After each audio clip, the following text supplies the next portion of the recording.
যুবকদের সমস্ত problems solve করার জন্য আপনারা অনেক ট্র্যাক দেখাতে পারেন, আমি আমার জায়গা থেকে মাত্র 2টা সলিউশন দেবো। কয়টা ভাই? এই 2টার উপর আমল করেন, 40 দিন আমল করবেন। কয়দিন? প্রেসক্রিপশন করছি, মাত্র 40 দিন। যদি 40 দিন আমল করার পরে যুব সমাজ এখান থেকে বের না হতে পারে, তারপরে আমার সাথে যোগাযোগ করেন, আমার কথা বলেন যে ভাই আপনার কথা কাজ হয় নাই, এটা বলে দেখে না। লক্ষ লক্ষ যুবকের জীবন এভাবে চেঞ্জ হয়েছে, লক্ষ লক্ষ, একটা দুটা না। ইনশাল্লাহ আপনারটাও হবে ইনশাল্লাহ। লক্ষ লক্ষ যুবকের জীবন পরিবর্তন হয়েছে এবং এমন এমন জায়গায় গিয়ে এই কথাগুলো পড়ছে, আমিও জানি না কোথায় গিয়ে কথাগুলো পড়ছে। যেমন আজকে যে এয়ারে আসছিলাম, বাংলাদেশের একটা বড় কোম্পানির একজন এমডি আমারই হয়তো পাশে বসেছিল, আমি চিনতে পারি নাই, সে আমাকে চিনেছে। নামার সময় আমাকে বলছে যে আপনি আমার কার্ডটা রাখেন, কোনো একদিন হয়তো আমি আপনার কাজে আসতে পারি। তা আমি তার কার্ডটা রেখে দিয়েছি। তিনি বলছেন যে আপনার লেকচার শুনে আমি 3টা কাজ করেছি। 1, হজ ফরজ হয়েছিল আমার উপর, হজ করেছে।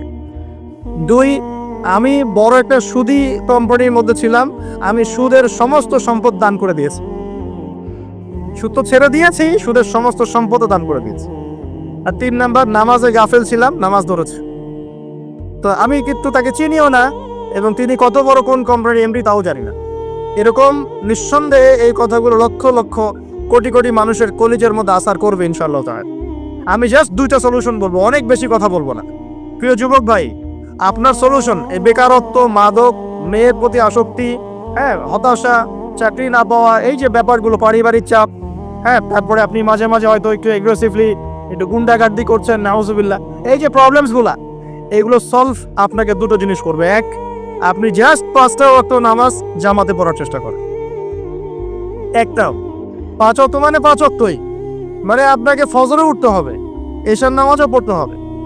ফজরে উঠতে হলে যদি আপনাকে সারা রাত জেগে থাকতে হয় তাহলে জেগে থাকবেন, যদি আর্লি ঘুমাতে হয় তাহলে আর্লি ঘুমাবেন।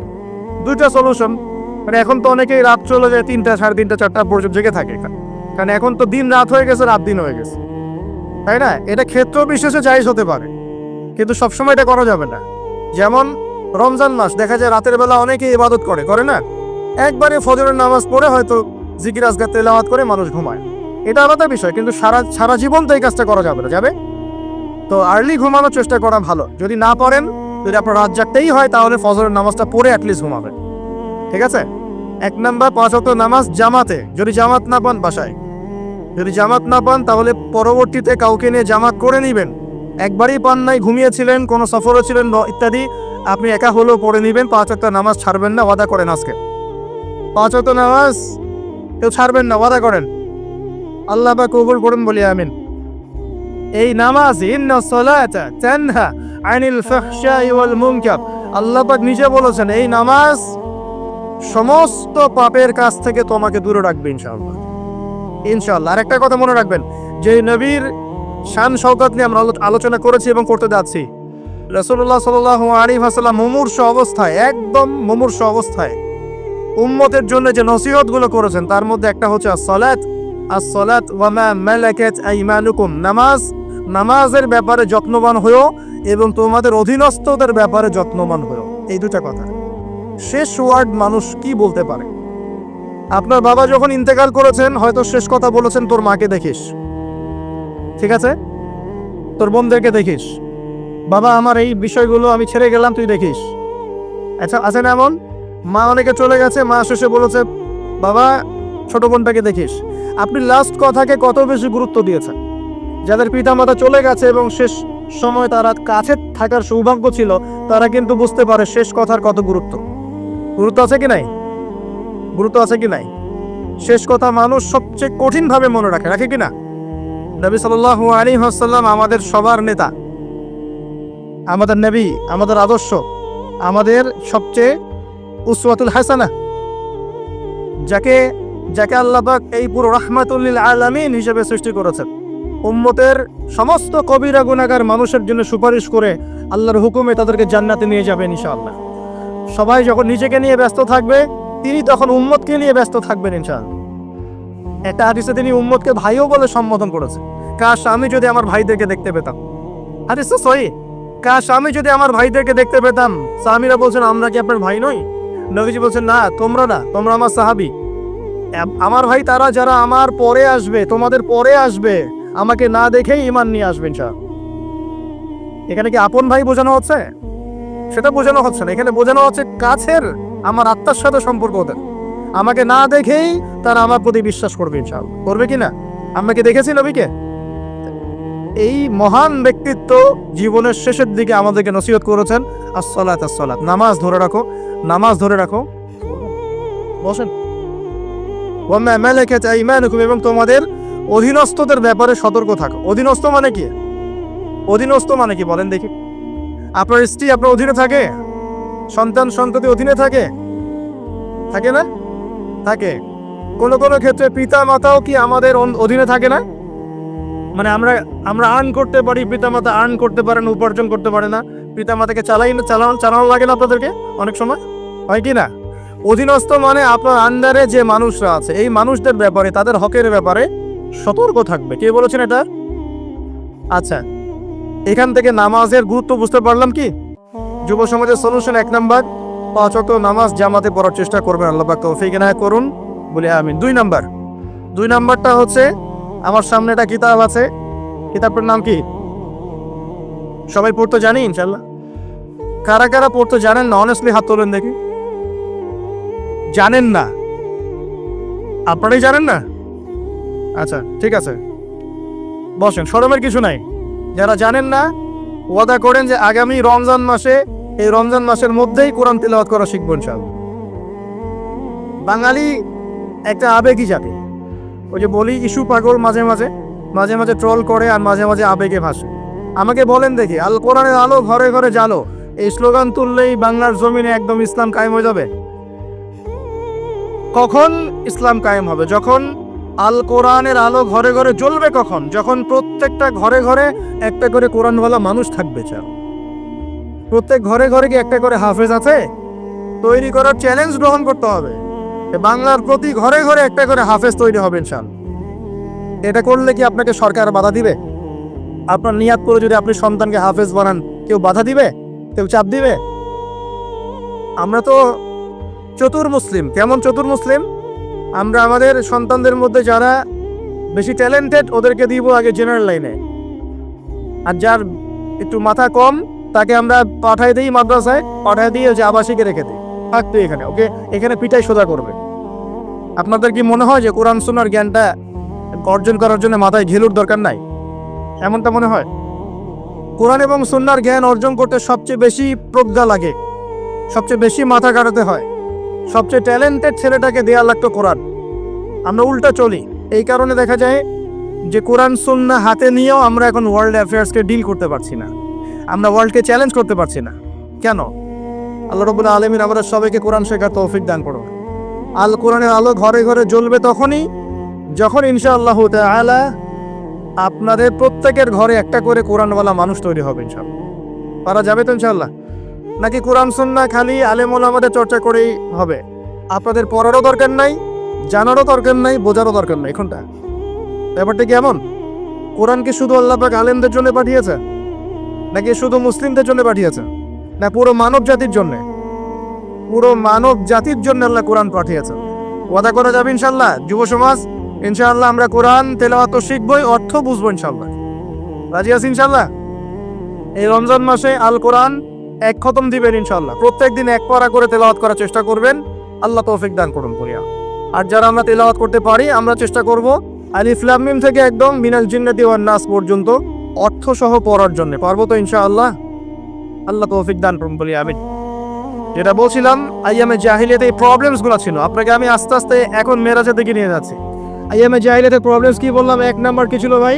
শিরকের পাপ। 2 নাম্বার বলেন আমার সাথে, রিবা মানে সুদ। 3 নাম্বার মাদক, যেটা আমাদের সমাজে আছে কি নাই? 4 নাম্বার হচ্ছে মেয়েদের অবমাননা। নারী জাতিকে সেখানে খুব একটা মূল্যায়ন করা হতো না। আপনাদের কি মনে হয় এখন খুব মূল্যায়ন করা হয়? হ্যাঁ, এখন খুব মূল্যায়ন করা হয় না? এখন মূল্যায়ন করা হয় ঠিকই, কিন্তু তাদের দেহটাকে কিসে মূল্যায়ন করা হয়? এই দেহটাকেই মূল্যায়ন করা হয়, তাদের ডিগনিটি, তাদের সম্মানকে মূল্যায়ন করা হচ্ছে না। আমরা কত বড় ভণ্ড দেখবেন। নারী অধিকারের কথা বলি, কিন্তু পতিতালয়গুলোকে বন্ধ করি না। আমরা যদি সত্যি তাদেরকে ভালোবেসে থাকি, তারা যদি আমাদের সমাজের অংশ হয়, আমাদেরই কারো মা, কারো বোন, কারো আত্মীয় হয়ে থাকে, তাহলে আমরা কি আমাদের অর্থ দিয়ে তাদেরকে কর্মসংস্থানের ব্যবস্থা করে দিতে পারতাম না? কয়জন এই কাজটা করেছে? কয়জন এই কাজটা করেছে বা করার হিম্মত দেখাচ্ছে? ওদেরকে রেখেও দিবে, তাদেরকে ভোগও করবে, করে আবার ওদের অধিকারের আন্দোলনও করবে। কত বড় ভণ্ড জাতি চিন্তা করে দেয়। আমরা একটু নিয়োগ করতে পারি তো, আমরা আমাদের অর্থ সম্পদ থেকে আমরা প্রয়োজনে আমাদের পলিটিক্যাল পাওয়ার কাজে লাগিয়ে, আমাদের এখানে যারা অনেস্ট মেম্বার, চেয়ারম্যান, এমপি সাহেব থাকবেন, তাদের পলিটিক্যাল পাওয়ারটাকে কাজে লাগিয়ে আমরা আমাদের এলাকাগুলোর মধ্যে সমস্ত অনৈতিক কাজগুলো বন্ধ করে দিব স্যার। এবং ওই আমরা ভালো কোনো কর্মসংস্থানের ব্যবস্থা করে দিব। দেখবেন কোনোদিনও শেষের চাই এই পথে পা বাড়াবেন ইনশাআল্লাহ। কোনো মেয়ের কি এই কাজ করতে ভালো লাগে আপনার মনে হয়?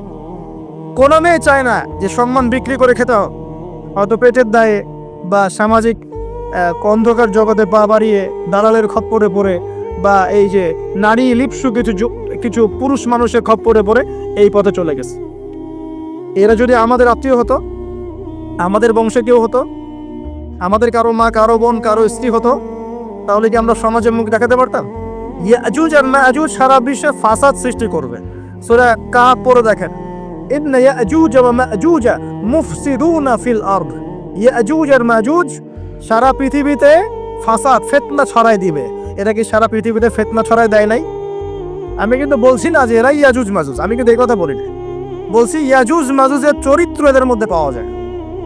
বিশ্বের প্রত্যেকটা জায়গায় ফাসাদ সৃষ্টি করে দিছে। কখন কোন দেশকে কোন দেশের সাথে লাগাই দেওয়া যাবে, কার মধ্যে ফিকশন লাগে অস্ত্র বিক্রি করা যাবে, কোথায় কোন খনি আছে দখল করা যাবে, কোথায় কোন মুসলিম আছে ওদেরকে বোম্বিং করা যাবে, কোথায় কারাগারে নিয়ে মুসলিমদেরকে টর্চার করা যাবে, শান্তিপূর্ণ মুসলিম কান্ট্রির মধ্যে কেমন করে জঙ্গি ইস্যু তৈরি করা যায়, সারাদিন এই ফিকির করে বেড়ায় মাথার মধ্যে। এখন সবকিছু বাদ দিয়ে এখন শিক্ষাক্ষেত্রেও মাথা ঢুকানোর চেষ্টা করছে। তো এখন দেখেন, আমরা কি পশ্চিমাদের দাসত্ব করব? আমাদের সামনে কোরআন সুন্নাহ নাই। আমরা যদি আমাদের মেধা, আমাদের ঐক্য, আমাদের সম্পদকে কাজে লাগাতে পারি, ওরা আমাদের দাসত্ব করবে ইনশাআল্লাহ।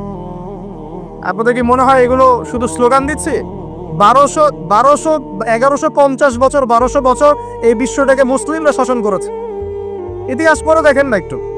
রাসূল সাল্লাল্লাহু আলাইহি ওয়াসাল্লামের নবুয়ত থেকে নিয়ে, এই মক্কা বিজয় থেকে নিয়ে প্রায় 1100-1200 বছর এই বিশ্বটাকে শাসন করেছে মুসলিমরা। এই ইতিহাসগুলো মুসলিম যুবকদেরকে কারা শিখাবে, কারা বলবে, কে মনে করাই দিবে? বিগত 100 বছরে আজকে আমাদের এই অবস্থা হয়েছে। কেন হয়েছে? এই যে বললাম, আমরা তাওহীদ থেকে সরে আসছি, সুন্নাত থেকে সরে আসছি, আমরা এখন মাদকের পিছনে ছুটছি, আমরা নামাজ ছেড়ে দিয়েছি, কোরআন ছেড়ে দিয়েছি। এই যে দেখেন কতজন মানুষ হাত তুললো যে কোরআন পড়তে পারে না, অথচ সাহাবীদের যুগে মনে হয় মশাল নিয়ে একজনকে খুঁজে পাওয়া যাবে না যে কোরআন পড়তে পারে না।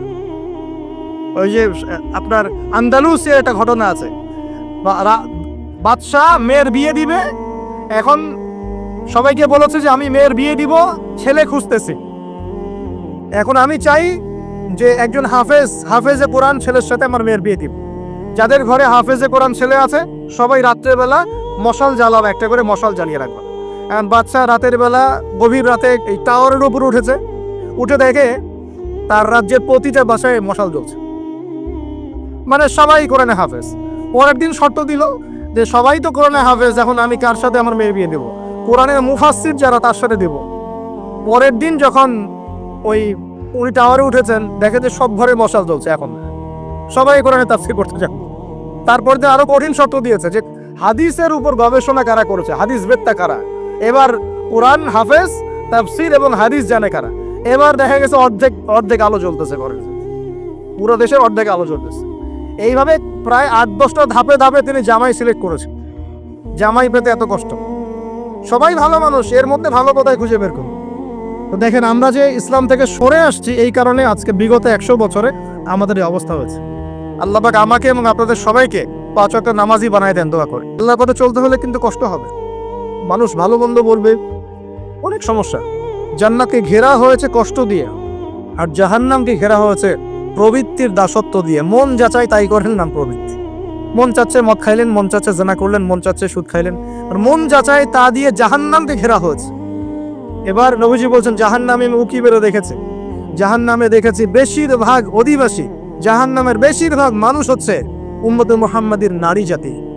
বলেন নাউজুবিল্লাহ। এই নারী জাতি মানে আমার বোন, আপনার মা, আপনার স্ত্রী, আমার বোন, আমার মা, আমার স্ত্রী, আমাদেরই তো। নারী কি আমাদের বাইরে? কেন তারা জাহান্নামে যাবে? নবীজি বলছেন কয়েকটা কারণ। এক, তারা বেশি বেশি লানত এবং অভিশাপ করে। এক।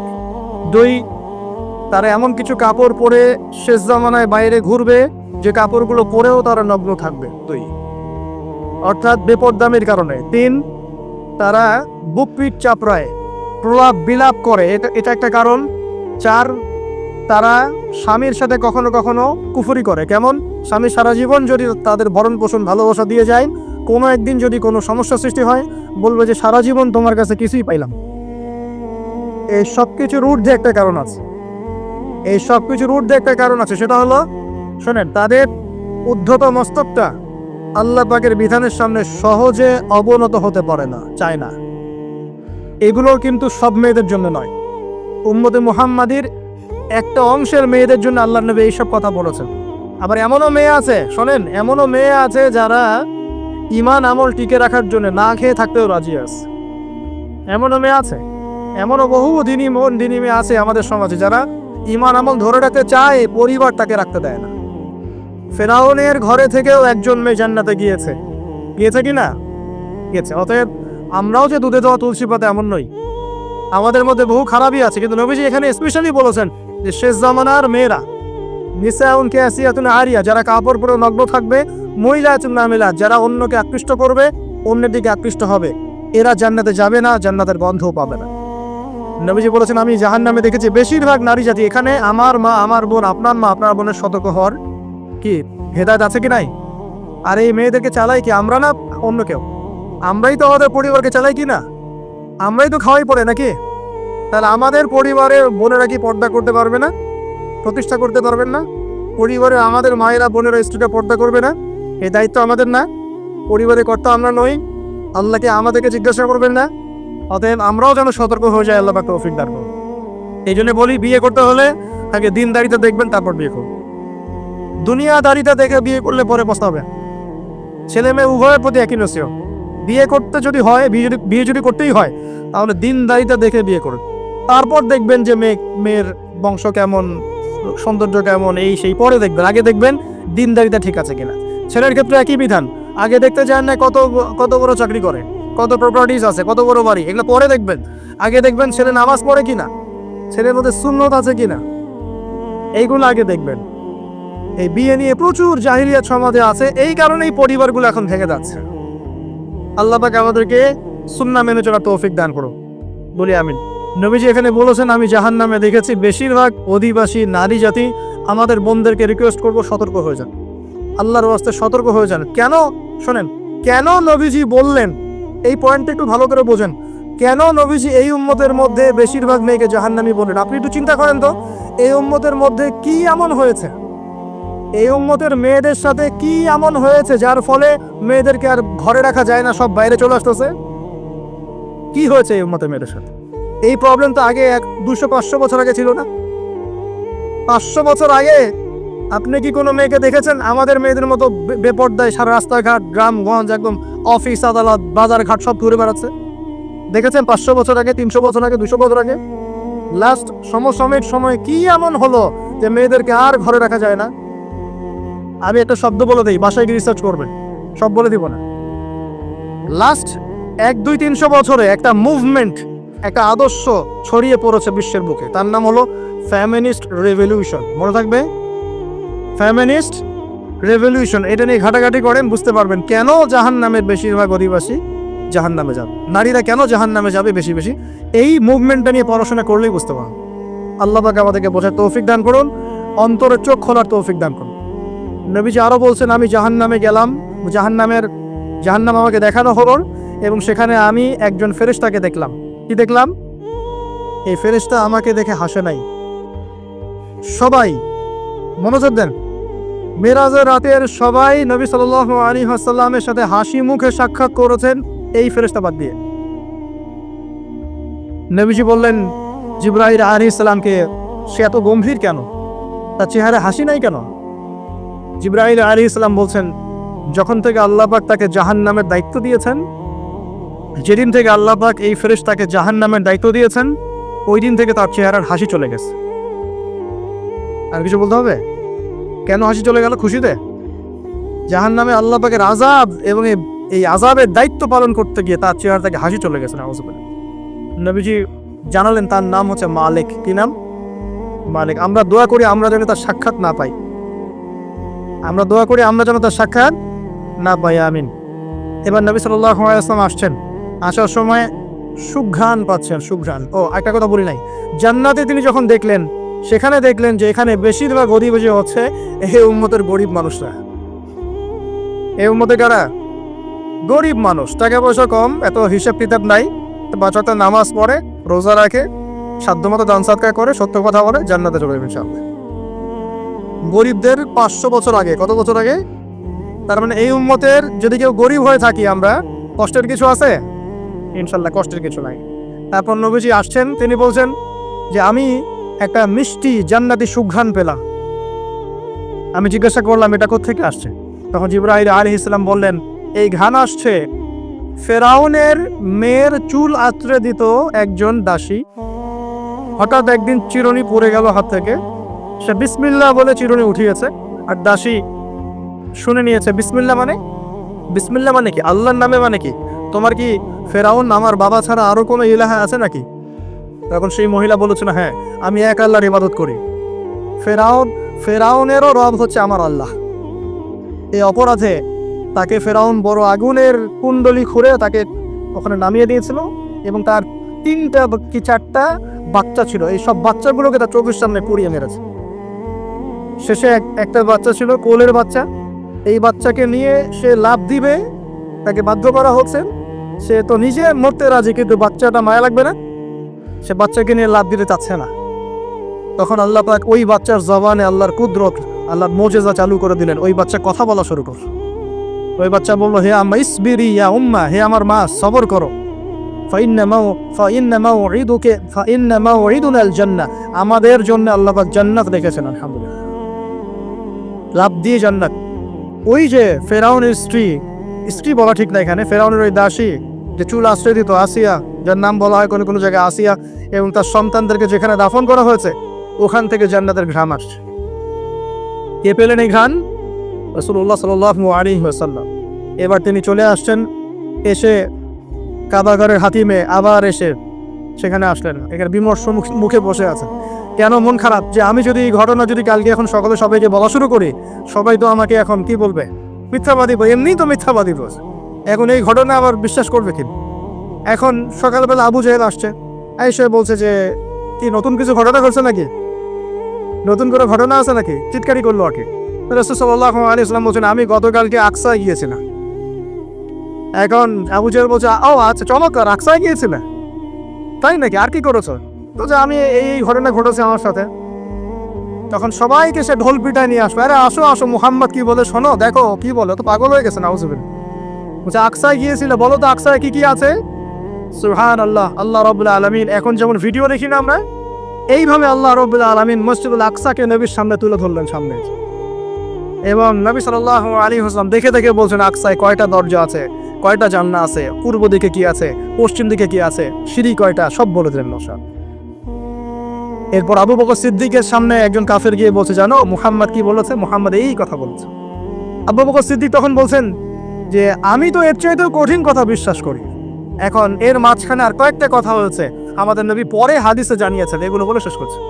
নবীজি বলছেন আমি যখন মেরাজের রাতে গিয়েছি আমাকে আল্লাহ পাক কিছু আযাব দেখিয়েছেন। কি দেখেছেন ভাই?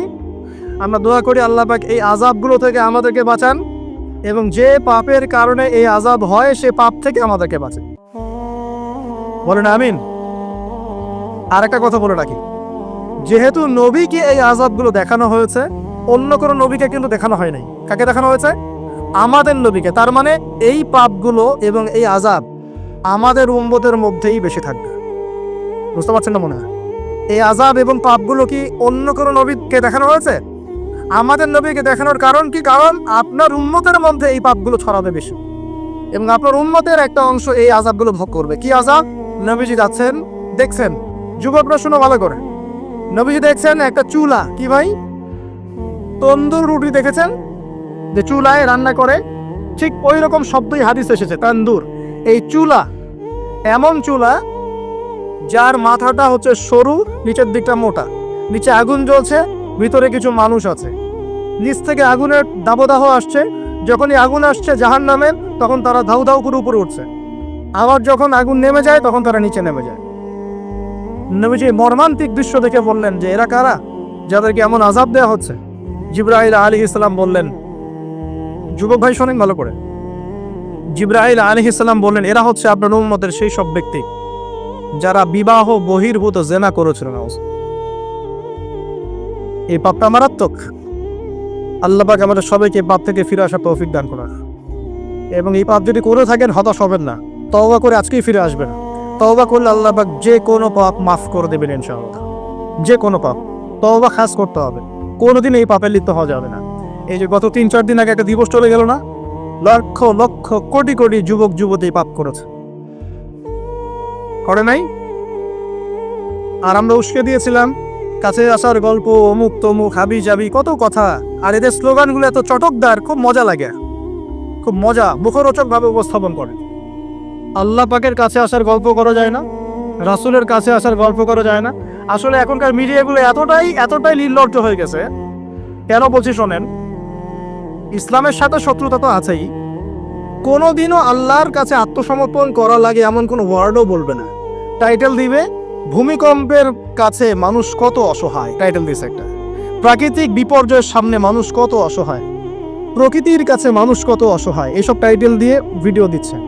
ওই যে ভূমিকম্প ইস্যুতে একটা বারও বলল না যে এই আল্লাহ পাকের কাছে আল্লাহর শক্তির সামনে মানুষ কত অসহায়। ওই শব্দ ব্যবহার করা যাবে না। ওই শব্দ ব্যবহার করলে আপনি মৌলবাদী হয়ে যাবেন। যে প্রকৃতিটা কি? প্রকৃতি কে? প্রকৃতি কাকে বলে? কত প্রকার? প্রকৃতির স্রষ্টা কে? প্রকৃতি কে নিয়ন্ত্রণ করছে? ভূমিকম্পের কোনো ক্ষমতা আছে? না ভূমিকম্প যে দেয় তার ক্ষমতা আছে? এই সাগরের কোনো ক্ষমতা আছে? সাগরে যে জলোচ্ছ্বাস দেয় তার ক্ষমতা আছে? এই মাটিটাকে স্থির কে রেখেছে? এখন আমরা তো এখনো মহাবিশ্বে ঘুরছি না? এই যে ওয়াজ করছি যখন আমরা, এখনো পৃথিবীটা ঘুরছেই। আমরা কি বুঝতে পারছি কে পৃথিবীকে স্থির রাখলো? কেউ বলবে না যে আল্লাহর আযাবের সামনে মানুষ কত অসহায়। হ্যাঁ, বলবে প্রকৃতির সামনে মানুষ কত অসহায়, ভূমিকম্পের সামনে মানুষ কত অসহায়। মানে এমন এমন চটকদার কিছু শব্দ দিবে, এই শব্দগুলো আপনাকে চিনিয়ে দিবে যে কারা আল্লাহর বাহিনী, কারা আল্লাহর দুশমনের বাহিনীর মধ্যে আছে। এখানে যুবকদেরকে উৎসাহিত করা হয়েছে না জানার জন্য। আর নবী সাল্লাল্লাহু আলাইহি ওয়াসাল্লামকে কেন দেখানো হলো? কারণ তার উম্মতের মধ্যে জেনার ভাব ছড়িয়ে পড়বে বেশি। কিসের মধ্যে? চুলার মধ্যে শাস্তি দেওয়া হচ্ছে, চুলায় শাস্তি দেওয়া হচ্ছে। নবীজি বলছেন তাদের ভিতর থেকে এত দুর্গন্ধ বের হচ্ছিল যেন মনে হচ্ছিল যে কোনো পাবলিক টয়লেটের পাশ দিয়ে আমরা যাচ্ছিলাম। প্রিয় ভাই, আল্লাহর রাস্তায় জেনার ধার কাছেও যায় না। আল্লাহ পাক বলেছেন ওয়ালা তাকরাবু জিনা, জেনার কাছেও যেও না। এক নাম্বার শাস্তি কি দেখেছেন নবী সাল্লাল্লাহু আলাইহি ওয়াসাল্লাম? কিসের শাস্তি? তন্দুর চুলার মধ্যে আগুনের শাস্তি। কিসের পাপের কারণে? বলেন, জেনা। এই উম্মতে মুহাম্মাদের মধ্যে জেনা ছড়িয়ে পড়েছে কিনা? এখন আমরা কি এই স্রোতে গা ভাসাবো না দূরে থাকবো? আমরা হালাল উপার্জনের সোর্স তৈরি করব, করে হালাল বিয়ে করবো ইনশাআল্লাহ। হালাল উপার্জনের মাধ্যম তৈরি করবেন, করে বিয়ে করবেন ইনশাআল্লাহ। বিয়ের আগে কোনো পীড়িত নাই, সব পীড়িত বিয়ের পর ইনশাআল্লাহ পারা যাবেন ইনশাআল্লাহ। আর সব আগে ভাগে খেয়ে শেষ করে ফেললে পরে খাবেন কি? তাই না বিষয়টা? আচ্ছা, এবার সামনে যাই। নবী সাল্লাল্লাহু আলাইহি ওয়াসাল্লাম সামনে গেলেন, গিয়ে দেখলেন, এবার দেখলেন কিছু মানুষ বসে আছে, সামনে আছে টাটকা তরতাজা গোশত, একদম ধোঁয়া উঠতেছে, একদম মনে করেন ওই কালা ভুনার মতো। আর পাশে রাখা আছে পচা নোংরা আবর্জনাময় গোশত। এই মানুষগুলো ভালো গোশত খাচ্ছে না, এই মানুষগুলো পচা গোশতগুলোই খাচ্ছে, দুর্গন্ধযুক্ত। নবীজি বললেন এরা কারা? নবী সাল্লাল্লাহু আলাইহি ওয়াসাল্লামকে বলা হচ্ছে এরা আপনার উম্মতের সেই সব ব্যক্তি যারা বিবাহিত, ভালো করে শোনেন, এরা আপনার উম্মতের সেই সব ব্যক্তি যারা বিবাহ বহির্ভূত সম্পর্ক করেছে। মানে বিয়ে করার পরেও, বাসায় স্ত্রী থাকার পরেও বাইরে জেনা করেছে, বাসায় স্বামী থাকার পরেও বাইরে জেনা করেছে। এখন আমাকে বলেন তো, উম্মতে মুহাম্মাদের মধ্যে সমকালীন সময় এই ফিতনাটা ছড়িয়ে পড়ে নাই? পরকীয়া ছড়িয়ে পড়ে নাই? এটা হলো পরকীয়ার স্পেশাল শাস্তি। কারণ পবিত্র হালাল ফ্রেশ জিনিস ওদের ঘরে ছিল, খাইতে ভালো লাগে না, ওদের নোংরা পচা জিনিস খেতে ভালো লেগেছে। আল্লাহ পাক কিয়ামতের মাঠেও ওই এবং বারজাখের জীবনেও ওই একই শাস্তি দিবেন ইনশাআল্লাহ। আর এখন তো মিডিয়ার মধ্য দিয়ে এই যে বিভিন্ন সিরিয়ালস, নাটক, হাবি জাবি এগুলোর মধ্য দিয়ে এটাকে উস্কে দেওয়া হচ্ছে, এটাকে অ্যাভেলেবেল করে ফেলা হয়েছে। আর যারা বড় বড় শহরে থাকে এগুলো তো ফিতনা আরো বেশি, আরো বেশি। আল্লাহ পাক আমাদের মা বোনদেরকে বোঝার তৌফিক দান করুন, আর আমাদের ভাইদেরকেও বোঝার তৌফিক দান করুন। আমাদের সবাইকে আল্লাহ পাক পরকীয়ার মতো নোংরা পাপ থেকে হেফাজত করুন, বিবাহ বহির্ভূত সম্পর্ক থেকে হেফাজত করুন। আরো সামনে যান, নবীজি দেখলেন এবার একটা রক্তের নদী। কিসের নদী ভাই? প্রশ্ন করবো কেন রক্তের নদী, উত্তর দিতে হবে। ওই রক্তের নদীতে আল্লাহ পাক কিছু মানুষকে রেখেছেন, ফেরেশতারা পাথর দিয়ে তাদের মাথা ফাটিয়ে দিচ্ছে, পাথর ছিটকে অন্য জায়গায় চলে যাচ্ছে, পাথর নিয়ে আসার মুহূর্তের মধ্যেই মাথা আবার জোড়া লেগে যাচ্ছে, আবার পাথর দিয়ে মাথা ফাটিয়ে দেওয়া হচ্ছে, আবার পাথর ছিটকে চলে যাচ্ছে। নবীজি জিজ্ঞাসা করলেন এরা কারা যাদেরকে শাস্তি দেওয়া হচ্ছে? নবী সাল্লাল্লাহু আলাইহি ওয়াসাল্লামকে জিবরাইল আলাইহিস সালাম বললেন এরা আপনার উম্মতের সেই সব ব্যক্তি যারা সুদখোর ছিল। কি ছিল? এখন বলেন রক্তের নদী কেন? বলেন, উত্তর দেন দেখি, কে বলতে পারবেন? বিসমিল্লাহ। মাশাআল্লাহ, মাশাআল্লাহ, শুকরিয়া। সুদের মধ্য দিয়ে এক শ্রেণীর মানুষ ধনী হয় আর এক শ্রেণীর মানুষ গরিব হয়। সুদের মধ্য দিয়ে গরিব মানুষের রক্তটাকে চুষে খাওয়া হয়। এই কারণেই কিয়ামতের মাঠে এবং বারজাখের জীবনে রক্তের নদীতে ফেলে মাথাটা ফাটিয়ে দেওয়া হয়। মাথা কেন ফাটানো হবে? এই মাথা দিয়ে শয়তানি বুদ্ধিটা বের করেছিল যে ইন্নামাল বাইউ মিসলুর রিবা, সুদ হচ্ছে ব্যবসার মতোই। এই শয়তানি কোত্থেকে বের হইছে? এই মাথা থেকে। কোন মাথা মাখায় দেওয়া। আল্লাহ তাকে শাস্তি খুব নিপুণ। আমি চিন্তা করার চেষ্টা করেছিলাম আজকে কেন এই শাস্তিগুলো এইভাবে আসবে। আল্লাহু আ'লাম বিসওয়াব, আল্লাহ ভালো জানেন, তবে আমাদের কাছে এটা মনে হয়। এরপর সামনে যান, এই পাপের কারণে আরো কিছু মানুষকে শাস্তি পেতে দেখা গেছে। নবীজি দেখেছেন আরো এক শ্রেণীর মানুষ যাদের পেটটা ফুলে আছে। প্রাসাদ দেখেছেন, অট্টালিকার মতো পেটটা ফুলে আছে, ভিতরে সাপ কিলবিল করছে। না না না না না, নবীজিকে জিজ্ঞেস করলেন এরা কারা?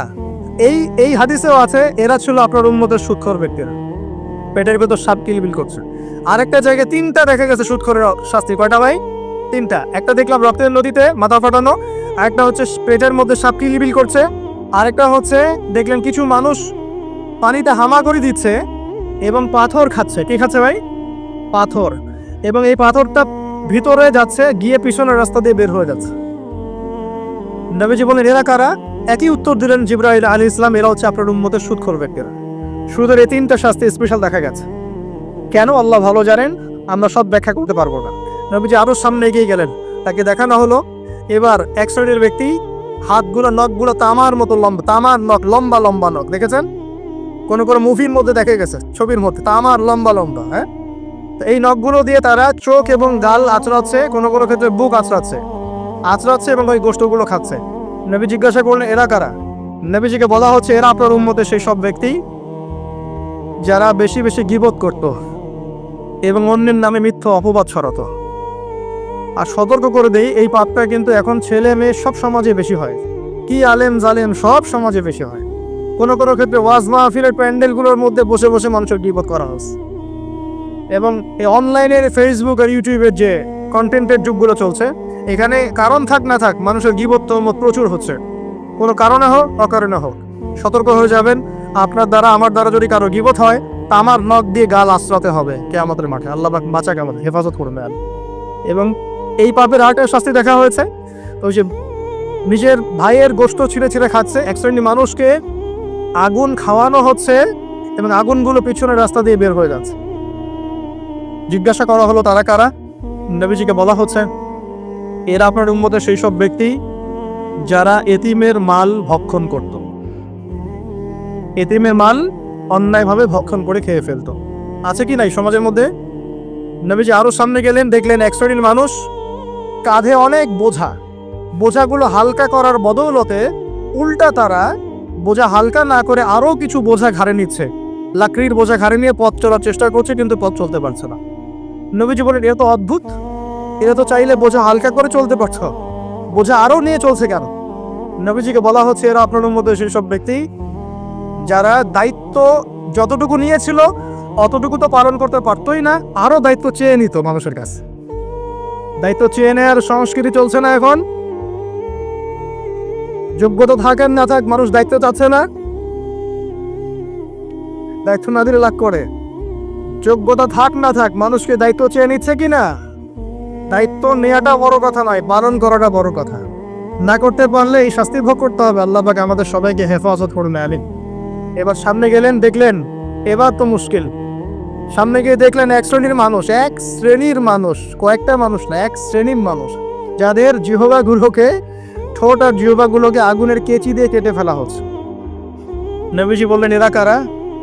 রাসূল সাল্লাল্লাহু আলাইহি ওয়াসাল্লামকে বলা হচ্ছে, এরা আপনার উম্মতের সেই সব ব্যক্তি যারা ছিল ওয়াইজ বক্তা, আলেম ওয়াইজ বক্তা, যারা মানুষের সামনে দ্বীনের কথা বলতো কিন্তু নিজেরাই সেই দ্বীনের প্রতি আমল করত। আল্লাহ রাব্বুল আলামিন আমাকে এবং আপনাদের সবাইকে এই মর্মান্তিক শাস্তি থেকে বাঁচান। যা বলবো তার উপর আমল করা তৌফিক দান করুন, যা জানবো তার উপর আমল করা তৌফিক দান করুন। যা বলি আমল করি না সেটা প্রয়োজনে বলার দরকার নাই, এটা আমল করি না সেটা প্রয়োজনে বলার দরকার নাই। আল্লাহ পাক আমাদেরকে রাসূলের সুন্নাহ মাফিক দাওয়াতি কাজ করার তৌফিক দান করুন এবং এই শ্রেণীর বক্তার অন্তর্ভুক্ত হওয়া থেকে আল্লাহ পাক আমাদেরকে বাঁচান। এইভাবে তিনি আরো বেশ কিছু শাস্তি দেখলেন, তারপর তাকে ফিরিয়ে আনা হলো। এই মেরাজের ঘটনায় দুটো শেষ হলো। এখন এই পুরো মেরাজের ঘটনা আমরা শিখলাম রাসূলুল্লাহ সাল্লাল্লাহু আলাইহি ওয়াসাল্লামের এই মেরাজ উম্মতে মুহাম্মাদের জন্য খাস কি না, আমাদের জন্য খাস কি না? এরকম ঘটনা কি বিশ্বে আর কোথাও ঘটেছে? এই পুরো হিস্ট্রির মধ্যে কি এরকম ঘটনা কখনো ঘটেছে? অন্য কোন নবীর সাথে ঘটেছে? অন্য কোন উম্মতের সাক্ষী আছে? আমরা সাক্ষী আছি, আমাদের নবীর সাথে ঘটেছে। আমাদের নবীর ক্ষেত্রে জীবনে এই বিস্ময়কর ঘটনা একবার ঘটেছে। আল্লাহ পাক কি কোনো নবীকে তার কাছে নিয়ে ওহী করেছেন? আসুন এই মেরাজে যে বিষয়গুলো আমরা শিখলাম, আমরা সবাই এর উপর আমল করার চেষ্টা করি। আল্লাহ পাক তৌফিক দান করুন। আইয়ামে জাহিলিয়াতের মানুষরা যে আল্লাহকে বিশ্বাস করতো না, বিষয়টা এমন না। আইয়ামে জাহিলিয়াতের মানুষরা আল্লাহকে ঠিকই বিশ্বাস করত, কিন্তু আল্লাহকে পাওয়ার জন্য ওসিলা পূজা করত, মাধ্যম পূজা করত। আমি একটা দলিল দিচ্ছি যে আইয়ামে জাহিলিয়াতের মানুষরাও যে আল্লাহকে বিশ্বাস করত, তার সবচেয়ে বড় দলিল হচ্ছে আবু জেহেল নিজেই। আবু জেহেলের নাম শুনেছেন তো? আবু জেহেলকে এই উম্মতের কি বলা হয়? কে বলতে পারবেন? আবু জেহেলকে এই উম্মতের কি বলা হয়? ওয়াজ কি খালি শুনলেই হবে নাকি একটু ধরে রাখতে হবে? কি বলা হয়? আইয়ামে জাহিলিয়াত একটা প্রবাদ ছিল, আবু জেহেলকে বলা হতো আবুল হাকাম, মানে জ্ঞানের পিতা। কিসের পিতা? জ্ঞানের পিতা। কিন্তু ইসলাম আসার পরে যখন সে ইসলাম কবুল করে নাই এবং সত্যকে চিনেও প্রত্যাখ্যান করেছে, তখন নবী সাল্লাল্লাহু আলাইহি ওয়াসাল্লাম বলেছিলেন আবু জেহেল হচ্ছে এই উম্মতের ফেরাউন। কে? ফেরাউনের নাম শুনেছেন কিনা? ফেরাউন কে ছিল? এই বিশ্বের সবচেয়ে প্রতাপশালী শাসক। সে কি ভালো ছিল না জালেম ছিল? ক্ষমতা চিরদিন থাকে না? থাকে না? থাকে। ফেরাউনের চেয়ে শক্তিধর ওই সময় বিশ্বের কেউ ছিল? আজকে ফেরাউনের কোন অস্তিত্ব আছে? আছে, তার লাশটা পড়ে আছে। তার লাশটা আছে না? 1897 সালে তার লাশটা আবিষ্কৃত হয়েছে। কত সালে? 1897 সালের দিকে তার লাশটাকে আল্লাহ পাক শুটকি বানিয়ে রেখে দিয়েছেন। কেন রেখেছেন এই দলিলটাও কোরআনে আছে। ওই যে বললাম কোরআন সবকিছুর ব্যাখ্যা করেছে। ফেরাউনের লাশ কেন সংরক্ষণ করা হয়েছে এর দলিলও কোরআনে আছে। আল্লাহ বলেছেন যাতে করে তুমি, আজ আমি তোমার এই দেহটাকে সংরক্ষণ করব যাতে করে তোমাকে পরবর্তীদের জন্য নিদর্শন রূপে রাখা যায়। তাহলে ফেরাউন কাদের জন্য নিদর্শন হয়ে আছে? ফেরাউনের পরে যারা জালেম হিসেবে আসবে পৃথিবীতে, সেই জালেমদের জন্য ফেরাউনের লাশটা নিদর্শন হয়ে আছে। কিন্তু মানুষ নিদর্শন গ্রহণ করতে রাজি না, মানুষ শিক্ষা গ্রহণ করতে রাজি নয়। ফেরাউন কি আম কোনো ব্যক্তি ছিলেন না শাসক ছিলেন? তাহলে আম ব্যক্তিদের জন্য তিনি যতটা না বড় নিদর্শন, শাসকদের জন্য বড় নিদর্শন। যারাই পৃথিবীতে শাসন ক্ষমতার বলে জুলুম করবে তাদের জন্য ফেরাউন একটা নিদর্শন হয়ে থাকবে কিয়ামত পর্যন্ত। থাকবে কিনা? লিতাকুনা লিমান খালফাকা আয়া, আল্লাহ বলেছেন যাতে করে তুমি পরবর্তীদের জন্য নিদর্শন হতে পারো, এই কারণে তোমার লাশটাকে আমি সংরক্ষণ করেছি। আল্লাহ পাক এটাও বলেছেন কিন্তু বেশিরভাগ মানুষই আমার নিদর্শন সম্পর্কে গাফেল। বাস্তবতা তাই নয় কি? আচ্ছা, এখন ফেরাউনদের মতো বড় বড় জালেম নাই সারা বিশ্বে? তাদের জন্য নিদর্শন না শিক্ষা না? এটা শিক্ষা। দেখুন আবু জেহেলকেও এই উম্মতের ফেরাউন বলা হতো। কেন? কারণ সে সত্যকে চিনেও প্রত্যাখ্যান করেছে। তাকে বদরের যুদ্ধে হত্যা করা হয়েছে। দুইজন ছোট ছোট কিশোর তাকে হত্যা করেছেন, দুইজন মুয়াজ। দুইজন কি? এই মুয়াজ নাম জানতেন? মুয়াজ নাম বরকতময় নাম। দুই মুয়াজ, সিরাতের গ্রন্থ পড়ে দেখবেন, আর রাহিকুল মাখতুম। দুইজন মুয়াজ, ছোট ছোট বাচ্চা যাদের বয়স 10 থেকে 15-র মধ্যে, 10 থেকে 15। এই দুই ভাই মিলে আবু জেহেলকে হত্যা করেছে। সুবহানাল্লাহ। এরপর আব্দুল্লাহ বিন মাসউদ রাদিয়াল্লাহু আনহু, তিনি তার গর্দানটা কেটে রাসূলের সামনে উপস্থাপন করেছিলেন। সুবহানাল্লাহ। ওই গর্দান দেখে নবী সাল্লাল্লাহু আলাইহি ওয়াসাল্লাম বলেছিলেন যে এই হচ্ছে এই উম্মতের ফেরাউন। আবু জেহেলকে এই উম্মতের বলেন ফেরাউন। এখন আবু জেহেলের দলিল কি দিচ্ছি? আবু জেহেল যখন বদরের যুদ্ধ করতে গিয়েছিল, তখন সে আগে যুদ্ধের মাঠে যায় নাই, সে আগে গিয়েছে কাবা ঘরে। কোথায় গিয়েছে? কাবা ঘর তখনও ছিল কি না? কাবা ঘর তখনও ছিল, এবং মানুষ তখনও হজ করত। বলতে পারেন যে কিরকম করে হজ করত? সেই হজের সিস্টেম আর আমাদের সিস্টেম এক ছিল না। তারা দাবি করত যে তারা ইব্রাহিম আলাইহিস সালামের সুন্নাহ ফলো করছে, তারা দাবি করত। এই দাবির উপর ভিত্তি করে তারা কাবা ঘরের ভিতরে 360টা মূর্তি ঢুকিয়েছিল। কয়টা? 360টা। এই মূর্তিগুলোর মধ্যে ইব্রাহিম আলাইহিস সালামের মূর্তিও ছিল, ইসমাইল আলাইহিস সালামের মূর্তিও ছিল। আসলে তারা তো আর জানতো না তারা কেমন দেখতে। তারা কি জানতো? একটা কাল্পনিক স্ট্যাচু তারা গঠন করেছিল এবং তার কাছে তারা সাজদা করত। তাদের ধারণা ছিল ইব্রাহিম আলাইহিস সালাম তো ভালো মানুষ না, তার কাছে চাইলেই আল্লাহর কাছে চাওয়া হবে। এমনটা আমাদের এখানে অনেকে মানুষের আকীদা আছে না, যে অনেক কবরে চলে গেছে মানুষ, তাদের আকীদা হচ্ছে এই মানুষ অনেক বুজুর্গ ছিল, তার কাছে চাইলেই আল্লাহর কাছে চাওয়া হয়। আকীদা একই কি না? এগুলো শিরকি আকীদা। চাবেন কার কাছে? সরাসরি কার কাছে? আল্লাহর কাছে। কিসের ওসিলায় চাবেন? নিজের নেক আমলের ওসিলায় চাবেন, আল্লাহ পাকে তাওহীদের ওসিলায় চাবেন, আল্লাহ পাকে আসমাউল হুসনার ওসিলায় চাবেন, আল্লাহ পাকে সিফত নাম এগুলোর ওসিলায় চাবেন। ইনশাআল্লাহ আল্লাহ পাক আপনার দোয়া কবুল করবেন। আল্লাহ পাক আমাদের সবার দোয়াগুলো কবুল করুন বলে আমিন। এখন আবু জেহেল কাবা ঘরে গিয়ে কি করেছে? আবু জেহেল কাবা ঘরে গিয়ে আল্লাহকে বলছিল, আল্লাহুম্মা, ভালো করে শোনেন, আল্লাহুম্মা, হে আল্লাহ, ইন কুনতা তাআলাম, হে আল্লাহ আপনি যদি জানেন, আন্না মুহাম্মাদান আলাল হক, যে মুহাম্মদ সাল্লাল্লাহু আলাইহি ওয়াসাল্লাম সত্যের উপরে আছে, ফানসুরহু, তাহলে তাকেই সাহায্য করেন। কে দোয়া করছে এটা? কে দোয়া করছে? আচ্ছা, আবার বলছে, আল্লাহুম্মা, হে আল্লাহ, ইন কুনতা তাআলাম, আপনি যদি জানেন, আন্না নাহনুল কুরাইশ আলাল হক, আমরা কুরাইশরা সত্যের উপরে আছি, ফানসুরনা, তাহলে আমাদেরকে সাহায্য করেন। কে দোয়া করছে? এখন বলেন তো, আবু জেহেল আল্লাহ বিশ্বাস করে কিনা? আল্লাহ বলে যে একজন আছে, আবু জেহেল বিশ্বাস করে কিনা? তারপরে কেন সে মুশরিক হলো? কেন উম্মতের ফেরাউন হলো? কি কারণ? কারণ আল্লাহকে বিশ্বাস করা যথেষ্ট নয় যতক্ষণ না আপনি আল্লাহর বিধানের আনুগত্য করছেন। কথা কি বুঝতে পারছেন? আল্লাহর বিধানের আনুগত্য করার পরে আমি মুসলিম হচ্ছি। আল্লাহ পাকের বিধানের সামনে আত্মসমর্পণ করার মধ্য দিয়ে আমি কি হচ্ছি? মুসলিম হচ্ছি। যারা হিন্দু ভাই, তারা কি বিশ্বাস করে না একজন ঈশ্বর আছে? জিজ্ঞাসা করে দেখেন, বিশ্বাস করে না? অবশ্যই বিশ্বাস করে। যারা বলছে যে 3 খোদা, আল্লাহ, নাউজুবিল্লাহ, ঈসা আলাইহিস সালাম আর রুহুল কুদুস, যারা 3 খোদায় বিশ্বাস করে, এমন মানুষ আছে না পৃথিবীতে? তাদের সংখ্যা কিন্তু কোটি কোটি, প্রায় 200-300 কোটি মানুষ এগুলো বিশ্বাস করে। ওরা কি আল্লাহ বিশ্বাস করে না? করে কি না? ওরা কি বিশ্বাস করে না যে একজন আল্লাহ বলে একজন আছে? যারা বুদ্ধিস্ট, তারা কি বিশ্বাস করে না যে আল্লাহ বলে একজন আছে? যারা ইহুদি, তারা কি বিশ্বাস করে না যে আল্লাহ বলে একজন আছে? আর আল্লাহ বলে একজন আছে, উপরওয়ালা একজন আছে, এই বিশ্বাস যথেষ্ট নয় যতক্ষণ না আপনি সেই আল্লাহর বিধানের সামনে আত্মসমর্পণ করছেন। আর আত্মসমর্পণ মানে কি? কিছু অংশ মানবো, কিছু অংশ মানবো না। আত্মসমর্পণ মানে কি? কিছু অংশকে মানবো, বাকি অংশ ছেড়ে দিব। যেটুকু মানলে আমার সুবিধা হয় ওইটুকু মানবো, যেগুলো মানলে আমার সুবিধা হয় না এগুলো ছেড়ে দিব। আত্মসমর্পণ মানে কি?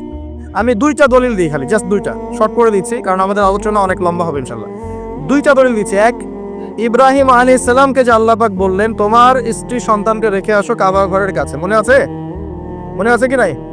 আচ্ছা, ইব্রাহিম আলাইহিস সালাম কি প্রশ্ন করেছিলেন যে আমি কেন রেখে আসবো, এর পিছনে যুক্তি কি, বিজ্ঞান কি, দর্শন কি? নাকি আল্লাহ বলেছেন বাস করেছেন? কোনটা? আল্লাহ বলেছেন, তিনি করেছেন। তিনি বলছেন, আল্লাহ বলছেন তোমার সন্তানকে কুরবানি করতে হবে, সন্তানের বয়স 10 বা 12 বছর। তিনি কি বলেছেন নিষ্পাপ বাচ্চাকে কেন হত্যা করব? এর পিছনে যুক্তি কি, এর পিছনে বিজ্ঞান কি, এর পিছনে দর্শন কি? আল্লাহ কাজটা তো ভালো মনে হচ্ছে না, এরকম করে প্রশ্ন করেছেন? নাকি আল্লাহ যা বলেছেন তাই করার জন্য প্রস্তুতি নিয়েছিলেন? কোনটা? এই কারণে ইব্রাহিম আলাইহিস সালামকে আল্লাহ পাক বলছেন আমার খলিল, আমার বন্ধু। ইয ক্বালা লাহু রাব্বুহু আসলিম, যখনই তার রব তাকে বলেছে আসলিম, আত্মসমর্পণ করো, ক্বালা আসলামতু লিরাব্বিল আলামিন, ইব্রাহিম বলেছে আমি আমার রবের সামনে আত্মসমর্পণ করলাম। সুবহানাল্লাহ। এই হলো মুসলিম। আর ইব্রাহিম আলাইহিস সালাম তোমাদের পিতা, মুসলিম জাতির পিতা, হুয়া সাম্মাকুমুল মুসলিমিন, যিনি তোমাদের নামকরণ করেছেন মুসলিম। মা কানা ইব্রাহিম ইহুদিয়্যা ওয়ালা নাসরানিয়্যা, ইব্রাহিম একজন ইহুদি ছিল না, নাসারাও ছিল না। ওয়ালাকিন কানা হানিফাম মুসলিমা, তিনি ছিলেন একজন হানিফ, একনিষ্ঠ মুসলিম। তাহলে ইব্রাহিম কেমন মুসলিম ছিলেন? প্রশ্ন করা মুসলিম, আত্মসমর্পণ করা মুসলিম। এখন মুসলিমদেরকে বোঝাতে হয় নামাজের বৈজ্ঞানিক ব্যাখ্যা কি, তারপর নামাজ পড়ে। জাকাতের অর্থনৈতিক ভিত্তি কি, জাকাতের সামাজিক সুফল কি বোঝাতে হয়, তারপর জাকাত দেয়। রমজানের মেডিকেল ব্যাখ্যা কি, রোজা রাখলে শরীর কিভাবে ভালো থাকে, এগুলো বোঝানোর পর রোজা রাখে।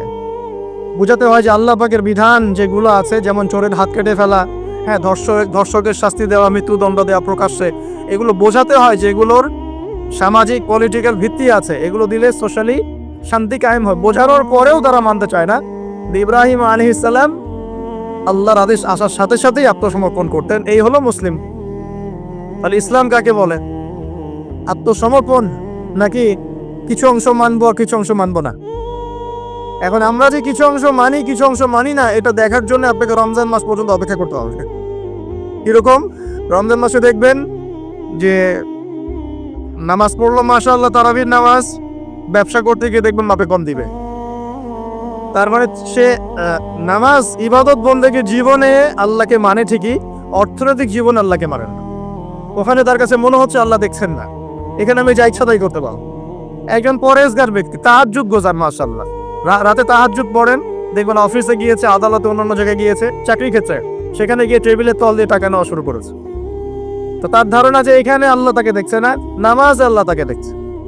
আবার আমাদের দিনই বোন অনেকে রোজা রাখে, মাশাআল্লাহ, রোজা রেখেও দেখবেন সিরিয়াল দেখছে, গীবত করছে, বেপরদা হয়ে বাইরে করছে কিনা, আবার রোজাও কিন্তু রাখছে।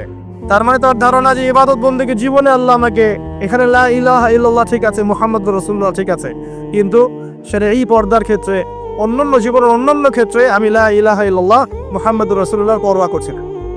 আমরা অনেক মানুষকে দেখেছি ব্যক্তিগতভাবেও এবং সোশ্যালিও, ইবাদত বন্দেগী জীবনে পাক্কা মুসলমান, একদম কপালে সেজদার দাগ পড়ে গেছে, পায়ের মধ্যে সেজদার দাগ পড়ে আছে, ওই ব্যক্তি অর্থনৈতিক জীবনে গিয়ে পাক্কা সুখর আছে কি নাকি? এমন লোকের অভাব আছে? আমরা মোটামুটি অনেকেই এর মধ্যে ইনভলভ হয়ে যাই। আমরা একটা জিনিস বোঝাতে ব্যর্থ হচ্ছি, এবং এই মাহফিলের সিজনে এই একটা দাওয়াতই আমি দেওয়ার চেষ্টা করেছি, সেটা হলো নিজেকে এবং আপনাদেরকেও, যে ইসলাম আংশিক কোনো জীবন ব্যবস্থা নয়। ইসলামের মধ্যে প্রতিটা বিষয়ের হেদায়েত আছে। আমি মানতে পারি না পারি, আগে আমাকে আত্মসমর্পণ তো করতে হবে নাকি? আমি হয়তো মানতে পারছি না, আমি জানি এই যুগে 100% ইসলাম পালন করা এত সহজ নয়। এটা কথা বলা সহজ, কিন্তু কাজ করা এতটা সহজ নয়। যদি করতে চাই পাহাড়ে চলে যাওয়া লাগবে, পাহাড়ে গরু ছাগল চড়াইতে হবে, ওখানে একদম ফিতনামুক্ত পরিবেশে নিজে চাষবাস করে খাইতে হবে, ছাগলের দুধ ধোয়াই খাইতে হবে, ওখানে আজান দেওয়া লাগবে, ইকামত দেয়, আজান নামাজ পড়া লাগবে, ফিতনা থেকে দূরে থাকা লাগবে, তাহলে 100% পালন করতে পারবো হয়তো। এই সমাজে, এই সামাজিক ব্যবস্থায় থেকে 100% ইসলাম পালন করা, যে বলবে সে মিথ্যা কথা বলছে। আমি যদি বলি আমি মিথ্যা কথা বলছি। 100% ইসলাম পালন করা এই যুগে এত সহজ নয়, এত সহজ নয়। কিন্তু আমি জানি সহজ নয়, কিন্তু আমরা তো নিয়াত করতে পারি নাকি, যে আল্লাহ আমি বিশ্বাস করি কোরআন এবং সুন্নাহই চূড়ান্ত, এবং এর মধ্যেই জীবনের সবকিছুর হেদায়েত আছে। আল্লাহ আমি এর সামনে আত্মসমর্পণ করলাম, তুমি আমাকে পরিপূর্ণ জীবনে ইসলাম পালনে তৌফিক দাও আল্লাহ। এই দোয়াটা করা যায় তো, এই নিয়াতটা তো করা যায়। ইন্নামাল আমালু কি, ইন্নামাল আমালু বিন্নিয়াত, কাজের ফলাফল ডিপেন্ড করে কিসের উপরে? নিয়াতের উপরে। তো নিয়াতটা করি ইনশাআল্লাহ। এখন নামাজ পড়তে পারছি, কালকে দাঁড়িয়েও রাখবো ইনশাআল্লাহ। কালকে দাঁড়িয়ে রেখেছি, পাক্কা মুসল্লি হয়েছি, ফরজ আদায় করছি, কালকে সুন্নত নফলও পড়বো ইনশাআল্লাহ। নামাজ ঠিক হয়ে গেছে আলহামদুলিল্লাহ, তাহাজ্জুদ পর্যন্ত পড়ছি। আমার অর্থনৈতিক জীবনে সুদও ছাড়বো ইনশাআল্লাহ, ঘুষও ত্যাগ করবো ইনশাআল্লাহ, অন্যের সম্পদ আত্মসাৎ করাও বন্ধ করবো ইনশাআল্লাহ, দুর্নীতি বন্ধ করবো ইনশাআল্লাহ। আজকে আমি মুসল্লি হয়েছি, আমার পরিবারে পর্দাও কায়েম করবো ইনশাআল্লাহ। আমার পরিবার ঠিক আছে ইনশাআল্লাহ, আমি সামাজিক দায়িত্ব পেয়েছি, আমি আমার সাধ্যমতো সমাজে ইসলাম প্রতিষ্ঠার চেষ্টা করবো ইনশাআল্লাহ। চেষ্টা তো করতে হবে, আল্লাহ পাক চেষ্টা দেখবেন। যদি চেষ্টাটাও না করি, আল্লাহর কাছে কি জবাব দিব, কি মুখ দেখাবো? আমাদের সবাইকে নবী সাল্লাল্লাহু আলাইহি ওয়াসাল্লামের সামনে মুখ দেখাতে হবে না? একবার দেখাতে হবে ইচ্ছাই হোক আর অনিচ্ছাই হোক, আর একবার দেখাতে হবে ঐচ্ছিকভাবে। বুঝাচ্ছি কিভাবে? ইচ্ছাই হোক আর অনিচ্ছাই হোক কোথায়? কবরে। কোথায়? সবাইকে দেখানো হবে। আমি আপনি এভরিবডি, সবাই দেখবে আমাদের নবী মুহাম্মদ সাল্লাল্লাহু আলাইহি ওয়াসাল্লামের এই নূরানি চেহারা, সবাই দেখবে ইনশাআল্লাহ। আল্লাহ পাক প্রশ্ন করবেন, ফেরেশতাদের মাধ্যমে প্রশ্ন করাবেন, মান হাযা রাজুল বুইসা ফীকুম, এই ব্যক্তিকে যাকে তোমাদের কাছে পাঠানো হয়েছে। পৃথিবীতে যদি আমরা রাসূলের সুন্নাহ মতো চলতে পারি বা চলার চেষ্টা করি, ইনশাআল্লাহ সেই ব্যক্তি বলতে পারবে যে তিনি হচ্ছেন রাসূলুল্লাহ সাল্লাল্লাহু আলাইহি ওয়াসাল্লাম। আমি আল্লাহর কিতাব পড়ে জেনেছিলাম যে তিনি আল্লাহর রাসূল সাল্লাল্লাহু আলাইহি ওয়াসাল্লাম। আর যারা দুনিয়াতে চেষ্টা পর্যন্ত করবে না, তারা কি উত্তর দিতে পারবে? তাই মনে হয়। আর একবার হচ্ছে ঐচ্ছিক। এটা কেমন? রাসূল সাল্লাল্লাহু আলাইহি ওয়াসাল্লাম হাউজে কাউসারের সামনে দাঁড়িয়ে থাকবেন, আকাশের তারা যত বেশি তার চেয়ে বেশি হবে পানপত্র, গ্লাস। তো নবী সাল্লাল্লাহু আলাইহি ওয়াসাল্লাম সবাইকে হাউজে কাউসারের পানি পান করাবেন। ওই দিন অন্য কোনো ব্র্যান্ডের পানি চলবে না, শুধু হাউজে কাউসারের পানি চলবে। মাম পানি, প্রাণ পানি, এসব পানি নাই, শুধু হাউজে কাউসারের পানি। কথা বুঝতে পারছ? কোনো ড্রিঙ্কস নাই, সফট ড্রিঙ্কস, হার্ড ড্রিঙ্কস, কোনো ড্রিঙ্কস নাই, শুধু কি হাউজে কাউসারের পানি। এই পানি ছাড়া কোনো পানি নাই। এই পানি যে খাবে, এই যে 50,000 বছরের সমান দিন, কিয়ামতের দিন, এই দিনে সে ইনশাআল্লাহ পিপাসার্ত হবে না। সে আর কোনোদিনও পিপাসার্ত হবে না ইনশাআল্লাহ। আর যে ব্যক্তি পান করতে পারবে না, তার কি অবস্থা সেটা বুঝতেই পারছেন। সবাইকে নবীজি পান করাতে থাকবেন, হঠাৎ পর্দা পড়ে যাবে, হঠাৎ একটা পর্দা পড়ে যাবে, অদৃশ্য পর্দা। নবীজি বলবেন, ইন্নাহু মিন্নি, এরা তো আমার উম্মত। কেন পর্দা পড়ে গেল? আল্লাহ পাক জানিয়ে দিবেন, ইয়া রাসূলুল্লাহ সাল্লাল্লাহু আলাইহি ওয়াসাল্লাম, ইয়া নবী আল্লাহ, হে আল্লাহর নবী, আপনি জানেন না, ইন্নাকা লা তাদরি, আপনি জানেন না, মা আহদাসু বা'দাকা, আপনার ইন্তেকালের পরে এর আপনার শরীয়তের মধ্যে কত নতুন নতুন বেদাত চালু করেছে, কত নতুন নতুন আমল চালু করেছে, আকীদা চালু করেছে, এটা আপনি জানেন না। ইন্নাকা লা তাদরি মা আহদাসু বা'দাক, সহিহ বুখারীর মধ্যে হাদিস আসছে। নবীজি তখন বলবেন, সুহকান সুহকান, দূর হও দূর হও, লিমান গায়্যারা বা'দি, যারা আমার পরে দিনকে পরিবর্তন করেছো তারা দূর হয়ে যাও। প্রিয় ভাইয়েরা, আমরা নিয়াত করতে পারি তো ইনশাআল্লাহ যে আমরা জীবনের প্রতিটা ক্ষেত্রে রাসূলের সুন্নাহ মেনে চলার চেষ্টা করবো ইনশাআল্লাহ। এবং ইসলাম মানে আত্মসমর্পণ, আল্লাহর সামনে নিজের ইচ্ছাকে সমর্পণ করে দিব ইনশাআল্লাহ। কতটুকু পারবো না পারবো সেটা পরে, আগে আত্মসমর্পণ করবো, ইনশাআল্লাহ আল্লাহ পাক রাস্তা দেখাবেন ইনশাআল্লাহ। বিশ্বাস করেন, যে ব্যক্তি চাইবে আল্লাহর কাছে মন থেকে, আল্লাহ আমি নামাজ পড়ছি, মাশাআল্লাহ আমি পর্দা কায়েম করেছি, আমি কোরআন তেলাওয়াত শিখছি, দিনের ফিকির করছি, দিন প্রচারের চেষ্টা করছি, আল্লাহ আমাকে তুমি সুদও ছাড়া তৌফিক দাও, আল্লাহ অবশ্যই তাকে তৌফিক দিবেন ইনশাআল্লাহ। যে আল্লাহর কাছে যা চাইবে আল্লাহ পাক তাকে সেটাই দিবেন ইনশাআল্লাহ। একটা প্রবাদ আছে যে মানুষকে সে কারণেই সৃষ্টি করা হয়েছে, যে উদ্দেশ্যে সে, মানে যে গন্তব্যে সে ধাবিত হবে, ওই কারণেই মানুষকে সৃষ্টি করা হয়েছে। যদি আমরা জান্নাতের দিকে ধাবিত হতে চাই, দেখবেন ওই কাজগুলোকে আল্লাহ আপনার জন্য সহজ করে দিয়েছে। এটা হবে ইনশাআল্লাহ। আপনি শুধু একবার মন থেকে আল্লাহর দিকে ফিরে আসেন, আল্লাহ আপনাকে সময় দিবে, আল্লাহ আপনাকে রিজিক দিবে, আল্লাহ আপনাকে ওস্তাদ দিবে, আল্লাহ আপনাকে বন্ধু দিবে, আল্লাহ আপনাকে পরিবেশ দিবে, আল্লাহ আপনাকে দিন শেখা সহজ করে দিবে, হালাল রিজিকে পথ করে দিবেন, নেককার স্ত্রী দিবেন, নেককার সন্তান দিবেন, আল্লাহর পথে কাজ করার ট্র্যাক দিবেন, সবই আল্লাহ ব্যবস্থা করে দিবেন ইনশাআল্লাহ। এইটা ডিপেন্ড করে কার চাওয়া কত প্রগাঢ়, এর উপর ডিপেন্ড করে। যে যত বেশি জোর খাটিয়ে আল্লাহর কাছে চাইতে পারবে, আল্লাহ পাক তাকে তত বেশি দিবে ইনশাআল্লাহ। তবে দিবেন, এটা 100% ফিক্স করে রাখে ইনশাআল্লাহ। আল্লাহ পাক আমাদের সবাইকে পরিপূর্ণ মুসলিম হওয়ার তৌফিক এনায়েত করুন। প্রিয় ভাইরা, যেখানে ছিলাম, আইয়ামে জাহিলিয়াতে এমন শিরক ছিল, 1 নাম্বার। 2, আইয়ামে জাহিলিয়াতে ঠিক এমনই সুদ ছিল। আমাদের সমাজে সুদ আছে না? এরকম সুদভিত্তিক অর্থনৈতিক সিস্টেম ছিল আইয়ামে জাহিলিয়াতের মধ্যে। 3 নাম্বার ছিল মাদক। আমাদের সমাজে মাদক আছে না? মাদকের ছড়াছড়ি নাই। এখনকার যুব সমাজে 3টা বড় প্রবলেম। কয়টা? 3টা। একটা হচ্ছে পর্নোগ্রাফি। একটা কি? পর্নোগ্রাফি। অলমোস্ট এভরিবডি, সবাই পর্নোগ্রাফিতে আসক্ত, অলমোস্ট এভরিবডি। 2 নাম্বার হচ্ছে মাদক। এই যে মাদকের সাথে সবাই না হলেও সমাজে একটা বড় অংশের যুব সমাজ কিন্তু আসক্ত হয়ে আছে। 3 নাম্বার হচ্ছে ফ্রি মিক্সিং, মানে নারী পুরুষের অবাধ মেলামেশা। এই সমস্যাগুলো যুব সমাজ কাজকে গ্রাস করে খাচ্ছে। এরপরে আরো কিছু প্রবলেম আছে, যেমন বেকারত্ব, হতাশা, জীবনের উদ্দেশ্য থেকে বিচ্যুত হয়ে যাওয়া, পারিবারিক চাপ, মিউজিক, তারপরে বন্ধুদের, খারাপ বন্ধুদের পল্লায় পড়া, সঙ্গদোষ, কিশোর গ্যাং, এরকম কিছু প্রবলেমস আছে।